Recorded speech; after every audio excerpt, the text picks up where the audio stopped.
Hey, what's up guys? It's the boy, not anime, back into the new video. তো কেমন আছো তোমরা? তো আশা করি ভালো আছো। তো আজকে আমরা কাইজেন নাম্বার এটা সিজন 2 এর ফার্স্ট এবং সেকেন্ড এপিসোড এক্সপ্লেন করতে যাচ্ছি। আর যেহেতু আমরা অনেক লেট করে অ্যানিমেটা স্টার্ট করতেছি, তো যদি ভালো কোনো রেসপন্স পাই তাহলে আমরা এটা এপিসোড তাড়াতাড়ি আনার চেষ্টা করব। আর এখন থেকে আমরা একটা চ্যালেঞ্জ আছে যে আমরা প্রতি 3 দিনের মধ্যে একটা করে অ্যানিমে এক্সপ্লেনেশন ড্রপ করব।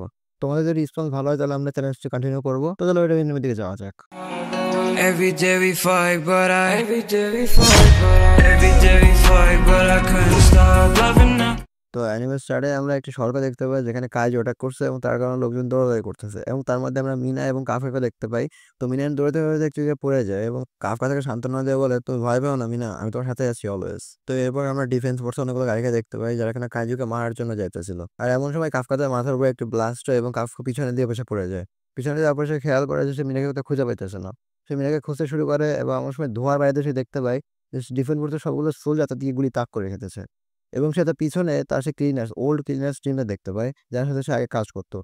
আর এরপর আমরা মিনাকেও দেখতে পাই যেও কিনা কাফকার উপরে গুলি তাক করে রেখে দিয়েছে এবং বলতেছে, এবার তুমি শেষ, কাফকা হিবেনো। না না না, কাইজু নাম্বার 8। এরপর কাফকা খেয়াল করে যে তার full body kaiju number 8 transform হয়ে গেছে। আর এমন সময় ডিফেন্স ফোর্সের সকলগুলো সোলজার এবং হেলিকপ্টার তারপর ফায়ার করা শুরু করে। আর কাফকা নিজেকে বাঁচানোর জন্য এবার তার একটি লেজার বিম শুট করে যেটা কিনা গিয়ে একটি হেলিকপ্টারের গায়ে লাগে এবং তৎক্ষণিক হেলিকপ্টারটি ব্লাস্ট হয়ে যায় এবং তখনই আমরা কাইজু নাম্বার 8 মানে ওদের কাফকাকে দেখতে পাই যে কিনা অনেক বড় মানে জায়ান্ট একটি মনস্টার তৈরি হয়ে গেছে এবং হঠাৎ করে সে একটি ব্লাস্ট করে এবং তৎক্ষণাৎ তার ঘুমটি ভেঙে যায়। আর এটা দেখার পর তার প্রাণের মধ্যে পানি আসে যে এটা একটা স্বপ্ন ছিল শুধুমাত্র। আর এরপর আমরা মিনাকে দেখতে পাই যে কিনা কাফকার লাস্ট ফাইট সিনের জায়গায় এসে ওটাকে দেখতেছে এবং এমন সময় সেখানে ক্যাপ্টেন হোশিরা আসে এবং বলে, আমি এটা কনফার্ম করেছিলাম যে 5 দিন আগে একটি নোটিশে বলা হয়েছিল যে কাফকাকে একটি জায়গায় বন্দি করে রাখা হবে, কিন্তু এরপরে কি হয়েছে সেটা আমি কিছুই বলতে পারবো না। আর এইসব ঠিক করতে আমার অনেক বেশি টাইম লেগে যাবে না, তাই না? তাই মিনা বলে হ্যাঁ। এরপর হোশিরা বলে, কাফকা হিবেনো ও তো যার অনেক বেশি ভাঙচুর করে গেছে এই জায়গাটাকে। এরপর মিনা বলে, ওইসব জয়নিরা মনে হয় এবার নতুন ইউনিটে চলে যাবে না? এখানে জয়নিরা বলতে আমরা বুঝতেছি কাফকা যাদের সাথে লাস্ট টাইম পর্যন্ত ছিল তাদের কথা বলতেছে। তো এখানে হোশিয়ামা বলে হ্যাঁ, ওদের যাওয়ার খবর আই থিঙ্ক আমরা পেয়ে যাবো কিছুক্ষণের মধ্যে। এরপর সিন চেঞ্জে আমরা রেনো আর ইহোরোকে দেখতে পাই। রেনো আর ইহোরো একটি শ্রাইনে যায় এবং ইহোরো সেখানে গিয়ে রেনোকে বলে আমাকে একটা পিক তুলে দিতে। এরপর ইহোরো বলে, রেনো এতটা প্যারা নিচ্ছ কি জন্য, আজকে আমাদের প্রথম দিন, একটু চিল থাকো। এরপর ইহোরো বলে, এখনো মেসেজ সিন করে নাই, কি হবে আমাদের আঙ্কেলের? কিন্তু এটা তো শিওর হয়ে গেছি যে এরপর সে কোনোদিন নর্মাল ডিফেন্স ফোর্সের অফিসার হইতে পারবে না। এই কথা শুনে রেনো একটু হাসে। ইহোরো বলে, তুমি হাসলা কেন? রেনো বলে, কাফকাসে যখন প্রথমবার কাজ হয়েছিল তখন তার প্রথম প্রশ্ন এটা ছিল যে, রেনো আমি কি কাজ হয়ে ডিফেন্স ফোর্স জয়েনও করতে পারবো? ইহোরো বলে, সত্যি কথা বলতে গেলে আঙ্কেল একটু মেলাই জেদি, কারণ আমি যদি কোনোদিন এসব কিছুর মধ্যে পড়তাম তাহলে আমি শক্টের কারণে ডিপ্রেশন থেকে কোনো উঠতেই পারতাম না। রেনো বলে, সে তার জীবন বাজি ধরে দেবে কিন্তু তাও সে তার স্বপ্ন পূরণ করেই ছাড়বে। ইহোরো বলে, ঠিক বলেছো। এরপর তার গাড়িতে চড়ে তাদের বেঁচে যেতে শুরু করে এবং যেতে যেতে রেনো বলে, আমি এবার আরো বেশি পরিমাণে পরিশ্রম করবো এবং কাফকা স্যারকে বাঁচাবো। এরপর আমরা কি করবো দেখতে পাই যে কিনা কাফকা স্যারকে বাঁচানোর জন্য অনেক বেশি পরিশ্রম করার কথা ভাবতেছে। আর তখন সেখানে ক্যাপ্টেন ইজি ফার্স্ট ডিভিশনের ক্যাপ্টেন চলে আসে। ইজি এখানে কি করুকে তাদের ক্যাপ্টেনের সাথে দেখা করার জন্য নিয়ে যায়। যাইতে যেতে ইজি বলে, থার্ড ডিভিশনের ক্যাপ্টেন মিনা আচিরো তোমাকে তো সব বুঝে দিয়েছে, তাচিকাওয়া বেশ ঠিক না পর্যন্ত তুমি আমাদের সাথে কাজ করবে। কিকিরো এখানে বলে, ইয়েস স্যার বলে সে ভাবতে শুরু করে যে ফার্স্ট ডিভিশন কাইজোদের বিপক্ষে সবথেকে ভয়ঙ্কর লেভেলের ডিভিশন। আমি যখন আমেরিকার মধ্যে ছিলাম তখন এদের ব্যাপারে ওখানে সকলেই জানতো। নিজেকে পরিপূর্ণ করার জন্য এটা পারফেক্ট একটা সেকশন। এরপর ইজি বলে, তুই তৈরি হয়ে যাও জাপানের ফার্স্ট ডিভিশনের ক্যাপ্টেন গেন নারুমির সাথে দেখা করার জন্য। ইজি দরজাগুলো দেখতে পাই নারুমি এখানে বসে গেমস খেলতেছে। এটা দেখে সে কি করোকে বলে, তুমি একটু দাঁড়াও। এরপর সে ভিতরে যায়, ভিতরে দেখে সে নারুমিকে লাথি মেরে তার মল্টির উপর ছুঁড়ে মেরে দেয়। নারুমা উঠে বলে, আমার পিএসটা ভেঙে গেছে, এমন কেন বললা ইজি? ইজি বলে, আমি বলছিলাম না 2টার মধ্যে সে না চলে আসবে, এই জন্য তুমি তোমার রুম পরিষ্কার করে রাখো। হ্যাঁ জানি জানি, আর আমি কি করবো সেটা তো আমার উপরে, তাই না? এরপর ইজি তাকে আবার একটু লাথি মারে এবং বলে, কথা ঘোরানোর চেষ্টা করো না আর তাতে রুমটা পরিষ্কার করো। নারুমি বলে, আমার খেলনার অন্ডার এখনই তো ভেঙে গিয়েছিল আর আমি আমার রুমে যেভাবে থাকবো তাতে তোমার কি যায় আসে? ইজুই বলে, এই রুমটা তোমার পার্সোনাল রুম না, এটা ডিফেন্স ফোর্সের রুম। নাওমি বলে, এই পুরো ডিফেন্স ফোর্সের মধ্যে কারোরই আমার রুমে কোনো সমস্যা নাই, শুধু তোমারই সমস্যা, তোমাদের তার সমস্যা তাহলে তুমি আমার রুমটা পরিষ্কার করে দাও। এরপর ইজুকে একটা ক্লিনার্স পাঠায় তার রুমটাকে পরিষ্কার করে দেওয়ার জন্য। আর নাওমিকে তার হাতে হ্যাঙ্গারের মধ্যে তুলে নিয়ে কিকোরোর কাছে নিয়ে গিয়ে বলে, এটা হচ্ছে আমাদের ক্যাপ্টেন আর আমাদের ক্যাপ্টেন তোমার সাথে দেখা করে অনেক খুশি হয়েছে। কি করে না মনে মনে বলে, কি নমুনা এক একটা, একে যদি আমি সম্মান করি তাহলে সম্মানেরও বেইজ্জতি হবে না। নাওমি বলে, ও তুমি তাহলে সে জেনারেল ইসাওয়ের সেই বাহাদুর মেয়ে?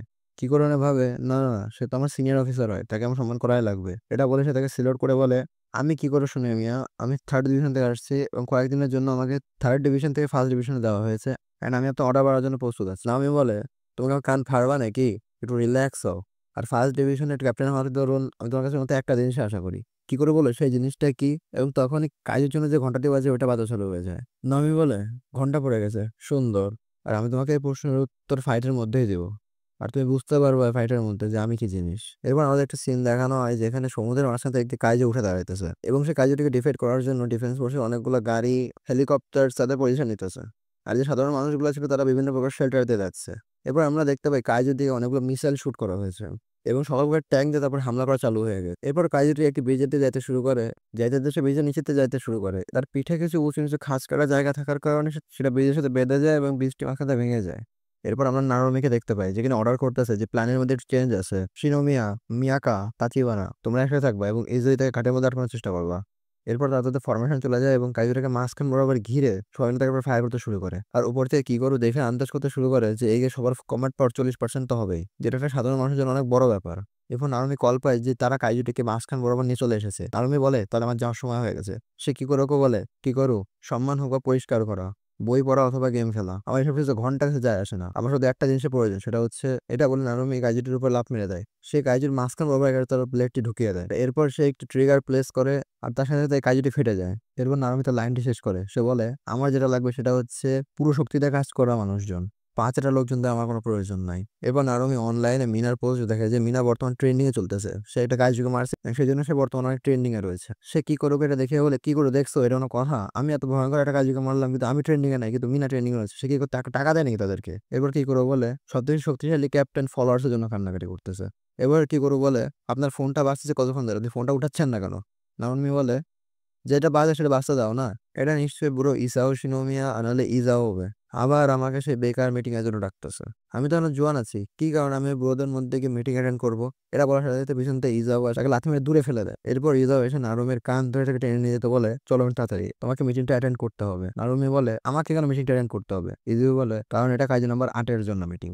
আর এরপর আমরা আমাদের কাফকা হিবেনকে দেখতে পাই। মানে ফুল এপিসোডের শেষের পথে গিয়ে আমাদের কাফকাকে দেখানো হইতেছে। কাফকা দেখি পুশ আপ করতেছে এবং বলতেছে 5 দিন হয়ে গেছে কিন্তু আমি কেন কিছুই করতে পারলাম না। আর সে মনে করতে থাকে যে ইসাও সানামিয়া কি বলছিল। ইসাও বলছিল যে তোমার নিজেকে প্রমাণ করতে হবে। কাফকা বলে কিভাবে প্রমাণ করবো আমাকে বলেন তো। আর এরপর একটা টিম আসে কাফকাকে নিয়ে যাওয়ার জন্য। কাফকাকে নিয়ে যেতে যেতে আমরা দেখতে পাই যে এখানে ইজু অ্যান্ড কিকোরও আসছে এখানে। তারা একসাথে রুমের মধ্যে প্রবেশ করে। এরপর জেনারেল ইজিউ বলে কাফকা হিবেনু, আমি তোমাকে ফার্স্ট ডিভিশনে দিতে যাচ্ছি। দুনিয়ার সবচেয়ে বেশি ভয়ঙ্কর কাইজু জাপানের সবচেয়ে বেশি ভয়ঙ্কর ডিফেন্স টিমের সাথে মিলে কাজ করবে। আর আমাদের ভবিষ্যতে সবচেয়ে বেশি ভয়ঙ্কর টিম বানাতে হবে। তোমার কাছে এটারই সময় আছে নিজেকে প্রমাণ করবে। কিন্তু যদি তুমি কিছু না করতে পারো তাহলে আমার ডিফেন্স ফোর্সে তোমার কোনো জায়গা নাই। কাফকা এখানে বলে হ্যাঁ আমি করবো, কিন্তু তখনই নারুমি বলে কিন্তু আমার এতে কোনো সম্মতি নাই। সবচেয়ে বেশি ভয়ঙ্কর টিমে আমি হইলে যথেষ্ট, আপনি ওকে পারমিশন চলে যাওয়ার। এটা বলে সে কিন্তু চলে যেতে থাকে। ইজিও তাকে আটকে বলে নাম্বার 9 মানুষের রূপ ধারণ করে এখন সে মানুষের মধ্যে উধাও হয়ে রয়েছে এবং নাম্বার 10 কাইজু ডিফেন্সের উপর হামলা করতেছে লুকায় লুকায়। এর মানে এইসব কাইজুরা আগের থেকে অনেক বেশি আলাদা। যদিও এটা সত্যি কথা হচ্ছে ওদের সাথে ফাইট করতে করতে আমাদের ফাইটিং স্কিলও ইমপ্রুভ হইতেছে, কিন্তু সর্বদা এটা চলবো না। যতবার আমরা মনে করি যে আমরা ওদের সাথে ফাইট করতে করতে অনেক বেশি এক্সপিরিয়েন্স হয়ে গেছি, ততবার তারা নতুন নতুন টেকনোলজি এবং নতুন নতুন সিস্টেম দিয়ে আমাদের উপর হামলা করা চালু করে। আর শুধুমাত্র এই কারণে ক্যাপ্টেন নারুমি আমাদের ওদের মতো বদলা বানতে হবে নিজেদের মধ্যে। নারুমি বলে প্রতিবারের মতোই ক্যাপ্টেনের আমার উপর কোনো ভরসা নাই।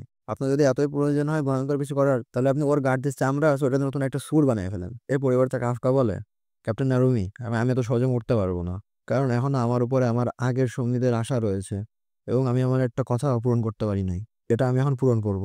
ওই কথাটা পূরণ করার জন্য আমি আমার শেষ পরিণতি দিয়ে দিব। আমি কাফকা এভেনু ফার্স্ট ডিভিশনের কাজের জন্য সর্বদা হাজির। কাফকা এত কিছু বলার পর নাওমির কোনো রিয়াকশনই ছিল না। সে এমনভাবে হাই ছাড়লো যেমন তার কোনো কিছু যাই আসলো না। নাওমি বলে এইসব ব্যাপার শুনতে সিরিয়াসে ভালো লাগে, রিয়েল লাইফে নয়। নিজের পুরো শক্তিতে কাজ করো। আর যদি তুমি কোনো গর্ব করেছো আমি তোমার চামড়া বের করে নিজের জন্য একটা অ্যাডভান্স ট্যুর বানাবো। এরপর আমরা ডাইরেক্টর ইসাওকে দেখতে পাই যেখানে আন্ডারগ্রাউন্ডের জায়গায় গিয়েছে, যেখানে কয়েকটা সায়েন্টিস্ট ইসাওকে দেখে বলতেছে ক্যাপ্টেন ইসাও আপনি চলে এসেছেন, এটা দেখেন। আর এর সাথে সাথে এপিসোডটি শেষ হয়ে যায়। এর পরের এপিসোডে আমরা দেখতে পাই একটি শহরের মধ্যে ভূমিকম্প চালু হয়েছে। এই ভূমিকম্পের কারণে সবকিছু ভেঙে চুরে তলিয়ে যাচ্ছে, রেলওয়ে স্টেশন, ঘর বাড়ি সবকিছু।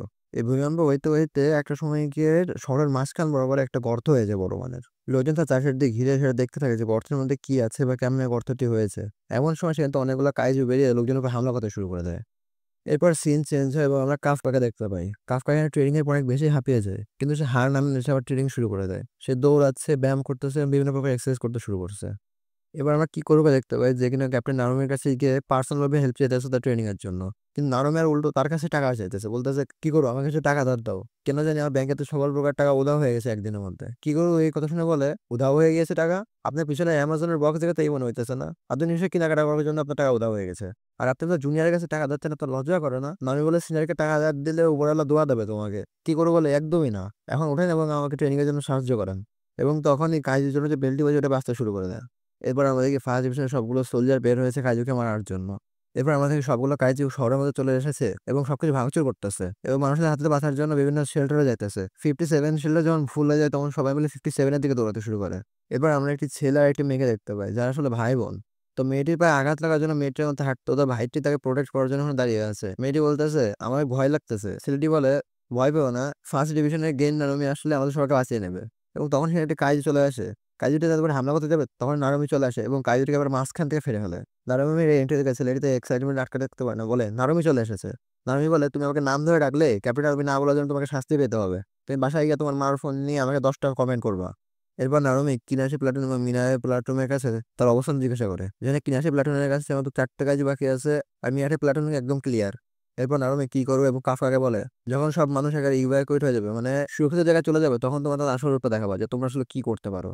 এবার আমরা দেখি কাজুদের মারার জন্য কয়েকটা হেলিকপ্টার আসছে, হেলিকপ্টার তাদের শুট করতে তাদের কিছু হইতেছে না এবং আস্তে আস্তে কাইজুগুলো নিউট্রালাইজেশন টিমের দিয়ে চলে যাচ্ছিল। নিউট্রালাইজেশন টিমের মধ্যে আছে আমাদের কাফকা এবং কি করু। কি করে হয় তার স্পেশাল সোয়ার্ডটি বের করে নেয়, সোয়ার্ড বলে এটা এক্স বলতে গেলে, এক্সটি বের করে নেয় এবং সে রেডি ফাইটের জন্য। এবার আমরা দেখি কি করু একটা কাইজুকে এখানে ছুড়ে মেরে দিয়েছে। এবার সবাই যখন কি করু বলতেছিল গুণগান করতেছিল যে কি করু একটা কাইজুকে মেরে ফেলেছে, তখন কি করে মনে মনে ভাবে এখনো হয়নি এটা। যদি ভাইস ক্যাপ্টেন হোশিরিমা থাকতো এখানে তাহলে কি করতো, যদি মিনা ক্যাপ্টেন থাকতো তাহলে কি করতো এখানে। এরা ভেবে সে কাজুর উপর একটা ভয়ঙ্কর লেভেল অ্যাটাক করে এবং কাজুটা একবার ব্লাস্ট হয়ে যায় কাইন্ড অফ। এবার প্লাটুন লিডার শিনোমিয়া বলতে থাকে তোর ফাইটিং স্কিল অতটাও খারাপও না, কিন্তু তখন সে পিছনে কাজ চলে আসে কিন্তু সে বুঝতে পারে না। কি করে সেটা তার গান দিয়ে কাজুকে মেরে ফেলে এবং বলে কাজের মধ্যে মনোযোগ দাও তুমি, মানে কিছুটা ওকে জ্বালিয়ে বলছে কথাটা। এবার শিনোমিয়া বলে তুমি অতটা খারাপও ফাইট করো না, সত্যি অনেক ভালোই ফাইট করো, তোমার সাথে মজাই হবে ফাইটে। এরপর আমরা আরেকজন সোলজারকে দেখতে পাই যে কিনা কি করুর উপরে যাওয়ার চেষ্টা করতেছিল, মানে শর্টগান দিয়ে ফায়ার দিয়ে বলতেছিল যে আমি ওই নতুন মেথে আরো বেশি ফাইট করতে পারি। তখনই কমান্ড রুম থেকে আবার কমান্ড আসে যে কি করবো আরেকটাকে মেরে ফেলছে। ইজুই বলে প্রথমবারের জন্য এটা অনেক বেশি ভালো, আর ও মানে তোমার তো একটু বেশি পাওয়ারফুল মনে হইতেছে না? এর নারুমি বলে কি ও আমার ধারে কাছে আসলে শক্তির তুলনায়। নারুমি খেয়ালে খেয়াল করে যে কাইজগুলোর মধ্যে কিছু তো একটা ব্যাপার আছে, কারণ এইসব কাইজু আগে কোনদিন উপরে আসে নাই। আন্ডারগ্রাউন্ড আগে মারাতে গেলে আমাদের চলে আসতো। এবার কমান্ড রুম থেকে কমান্ড আসে যে নিউট্রালাইজেশন পশ্চিম দিক থেকে অনেকগুলো কাইজু আসতেছে, আর নিউট্রালাইজেশন পশ্চিমের জায়গায় ছিল আমাদের কাফকা। কাফকা রেডি হয়ে থাকে কিন্তু তার পা কাঁপতে শুরু করে কি জন্য জানি।